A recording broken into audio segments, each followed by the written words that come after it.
एक व्यक्ति को रास्ते में यमराज मिल गए। वह व्यक्ति उन्हें पहचान नहीं सका। यमराज ने पीने के लिए व्यक्ति से पानी मांगा। उस व्यक्ति ने बिना कोई प्रश्न किए झट से अपनी थैली से पानी निकाला और उन्हें दे दिया। वृद्ध ने कृतज्ञ होकर जल पिया और फिर कहा, वत्स, मैं यमराज हूं।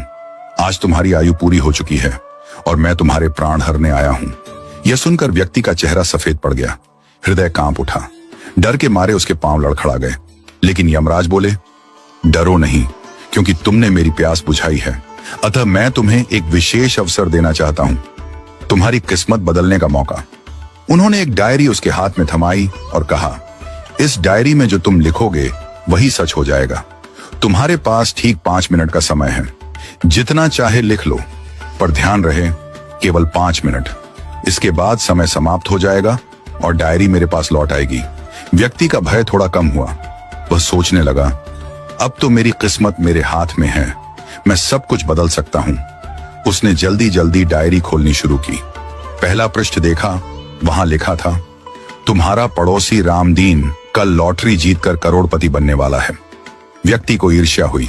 उसने लिखा, रामदीन की लॉटरी रद्द हो जाए, वह गरीब ही रहे। दूसरा पृष्ठ लिखा था, तुम्हारा मित्र रघु चुनाव जीतकर मंत्री बनने वाला है। व्यक्ति ने लिखा, रघु चुनाव हार जाए, उसे अपमान झेलना पड़े। तीसरा पृष्ठ, तुम्हारा छोटा भाई विदेश जाकर बड़ा व्यापारी बनने वाला है। व्यक्ति फिर लिखता है, वह कभी विदेश न जा पाए, नौकरी के लिए भटके। इस प्रकार वह एक एक कर पृष्ठ पलटता रहा और हर पन्ने पर दूसरों की खुशियां मिटाने लगा। उसका मन ईर्ष्या और द्वेष से भर गया था। अंत में उसने डायरी का अंतिम पृष्ठ खोला। यह उसका अपना पृष्ठ था, जहां लिखा था, अब तुम अपने जीवन का भविष्य तय कर सकते हो। वह मुस्कुराया, पेन उठाया, लेकिन तभी एक ठंडी सी आवाज आई, वत्स, तुम्हारा 5 मिनट का समय समाप्त हो चुका है। यमराज ने धीरे से डायरी उसके हाथ से ले ली और कहा, तुमने अपने जीवन का सबसे कीमती समय दूसरों का बुरा सोचने में बर्बाद कर दिया। न स्वयं के लिए कुछ लिखा, न अपने जीवन को सुधारने की कोशिश की। यह अवसर तुम्हें ईश्वर ने दिया था, पर तुमने अपनी दुर्बुद्धि से उसे खो दिया। अब पछताने से कुछ नहीं होगा। व्यक्ति फूट फूट कर रोने लगा। हे यमराज, एक मौका और दीजिए, बस एक बार। यमराज शांत स्वर में बोले, वत्स, समय और अवसर दोनों यदि एक बार निकल जाएं, तो फिर लौट कर नहीं आते। यही सत्य है, यही धर्म है। और फिर यमराज अदृश्य हो गए।